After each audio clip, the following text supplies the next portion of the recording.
गेला के लाल चुनरिया चलना माई के दुआरिया हे गेला के लाल चुनरिया चलना माई के दुआरिया हे गे लाल अड़ुल के हार बनाइले जल्दी से मैया ले आरती के थाल सजाइले दुर्गा मैया ले हे गे लाल अड़ुल के हार बनाइले जल्दी से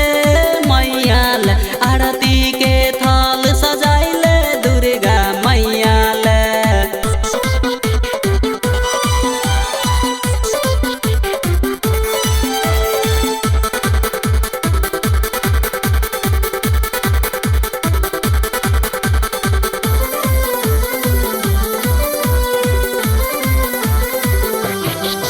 आसीन महीना अइले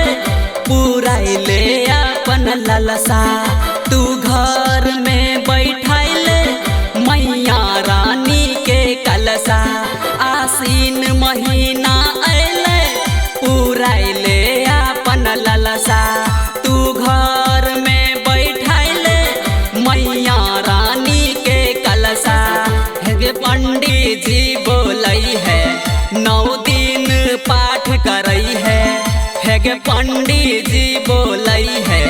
9 दिन पाठ करई है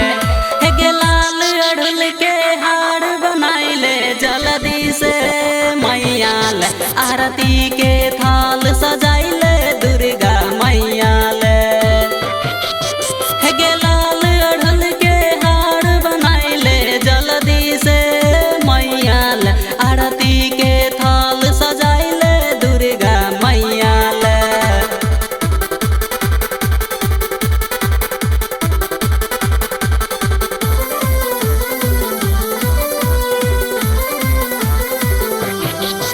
तू करिह नाई देरी